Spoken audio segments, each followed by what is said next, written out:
साल था 1160 का। मंगोलिया एक ऐसी जगह थी जहां आपस में लड़ने वाले नोमैडिक कबीले राज किया करते थे। फिर साल होता है 1162 का, जब मंगोलिया की लेक बाइकाल के पास जन्म होता है एक ऐसे योद्धा का जिसने पहली बार पूरे मंगोलिया को एकजुट कर उनके सबसे बड़े दुश्मन चाइना को बुरी तरह हराकर चाइना पर कब्जा कर लिया। अब साल था 1221 का, जब चंगेज खान इंडस नदी के किनारे पर खड़ा था, भारत की सीमा के बहुत ही ज्यादा नजदीक। अगला निशाना हो सकता है भारत, लेकिन भारत से मुड़कर वो चाइना की ओर चला जाता है। पर चंगेज खान ने सोने की चिड़िया कही जाने वाली भारत पर हमला क्यों नहीं किया? कौन सी ताकत थी जो उसे रोक रही थी? तो आखिर तक बने रहिए मेरे साथ इस सवाल का जवाब जानने के लिए। तो वीडियो शुरू करते हैं। उससे पहले अगर आपने इस चैनल को सब्सक्राइब नहीं किया तो इस चैनल को सब्सक्राइब कर लो, क्योंकि मैं अक्सर हिस्ट्री पर ही वीडियो बनाता हूँ। साल 1206 मंगोलिया, जिस पर सदियों से कई चीनी शासकों ने आक्रमण किया, लूटा और पूरी तरह से बर्बाद कर दिया। ये मंगोलिया के इतिहास का सबसे काला दौर था और यही वो दौर था जब सारे मंगोलियंस चीन को बर्बाद करना पर वो बर्बाद नहीं कर सकते थे, क्योंकि मंगोलिया के कबीले 1206 से पहले आपस में बट और उनमें आपस में कोई एकता नहीं थी। अब चलिए समय में चलते हैं पीछे, साल 1162 में, जब तैमूजिन का जन्म हुआ मंगोलिया के एक कबीले के सरदार के घर में। फिर आता है साल 1171, तैमूजिन के पिता येसुगेई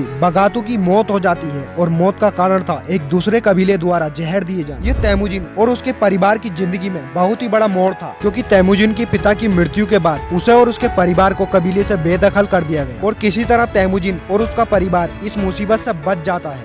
और साल 1178 में वो बोटे नामक लड़की से शादी करके अपनी जिंदगी खुशी से बिताने लगता है। लेकिन तैमूजिन की ये खुशी ज्यादा दिन तक नहीं टिक पाई। वजह थी पड़ोस के एक कबीले ने उसके घर पर हमला करके बोटे को अगवा कर लिया और निहत्था तैमूजिन कुछ नहीं कर सका। इस बात ने उसके दिल पर इतना बड़ा घाव कर दिया, उस घाव से बदले का खून बहने लगा। उसने अपना मन बना लिया कि वो बोटे का बदला लेकर रहे।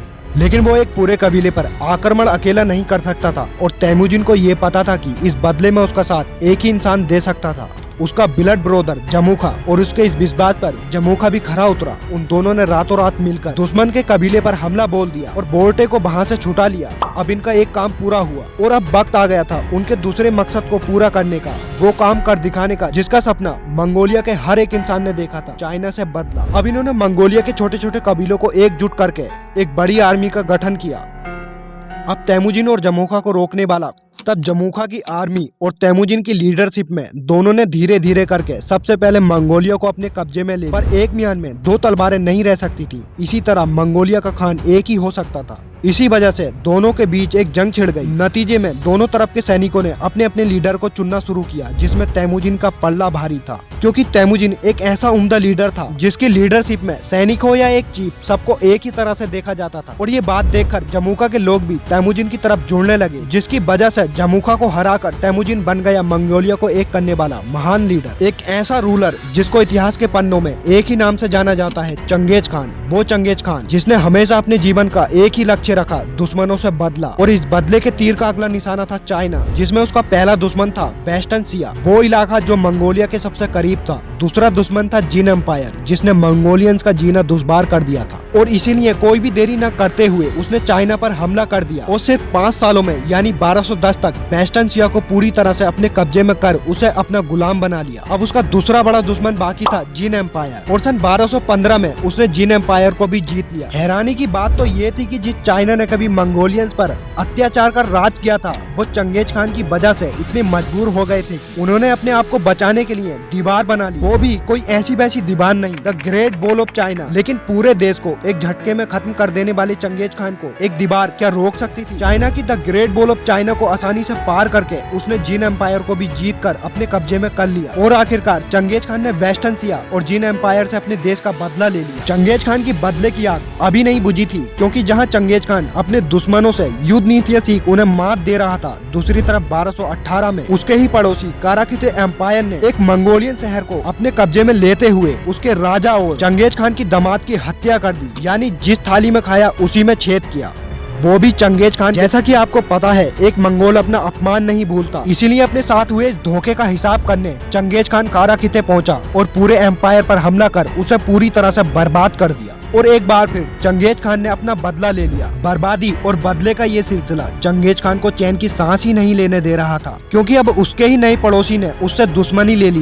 बिना ये जाने उसका नतीजा उस राजा की बर्बादी भी हो सकती है। ये राज्य था ख्वारिज़मियन एम्पायर, जो कारा खिते के बाद मंगोल एम्पायर का नया पड़ोसी बना था। अपने पड़ोसी से रिश्ते बनाने और सैकड़ों सालों से ईस्ट और वेस्ट के बंद पड़े हुए ट्रेड रूट को खोलने की उम्मीद से चंगेज खान ने 1219 में व्यापार समिति को ख्वारिज़मी एम्पायर में भेजा, वो भी एक बार नहीं बल्कि 2 बार। लेकिन कहते हैं ना, जब अंत सिर पर हो तो आदमी की सोचने और समझने की क्षमता कम हो जाती है। इसलिए तो मंगोलिया और ख्वारिज़मियों के रिश्ते में मिठास लाने वाले प्रस्ताव पर वहाँ के शासक अलादीन मोहम्मद सेकंड ने शक करके भरी सभा में उन्हें बेइज्जत कर उनकी हत्या कर दी। एक मंगोल की हत्या चंगेज खान को रास नहीं आने वाली थी और एक बार फिर दुनिया को मंगोलों की क्रूरता देखने का मौका मिला। चंगेज खान हर हाल में अलादीन और उसके परिवार का अंत कर उसे बर्बाद करना चाहता था। इसी बदले ने ख्वारिज़मी एम्पायर में जो तबाही मचाई वो इतिहास के पन्नों में सबसे बड़ी तबाहियों में से एक मानी जाती है। इस तबाही के बाद अलादीन, जिसे अपने एम्पायर का बहुत घमंड था, वो दुम दबाकर भगोड़ा बनकर वहाँ से भाग गया। अब ख्वारिज़मी एम्पायर उसके नक्शे से मिटकर मंगोल का हिस्सा बन गया।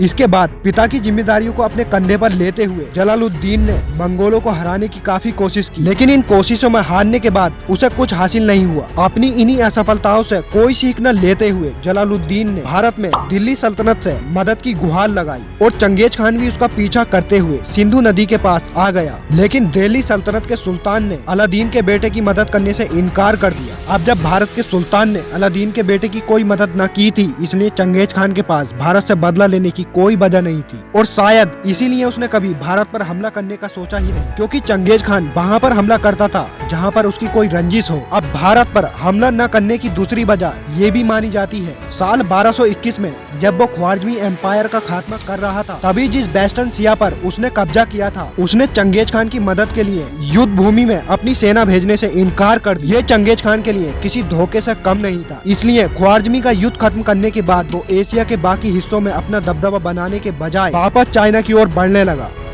अपनों से मिले चंगेज खान ने बाकी एशिया के हिस्सों पर कब्जा करने के सपने को छोड़ दिया और जाहिर सी बात है, जब वो आगे आया ही नहीं तो वो भारत तक कैसे पहुंचता। इसी वजह से तिनके से ताज तक सफर करने वाले चंगेज खान ने कभी इंडिया पर हमला ही नहीं। लेकिन इन सब बातों से एक बात साफ हो जाती है कि चंगेज खान के लिए उसका बदला ही सबसे बड़ा था। जहाँ जहाँ उसके साथ विश्वासघात हुआ, वहाँ वहाँ उसने खून की नदियाँ चला दी। लेकिन ऐसा बिल्कुल भी नहीं है कि मंगोलों ने कभी भारत पर हमला ही नहीं किया। इसकी बात किसी अगले वीडियो में करेंगे।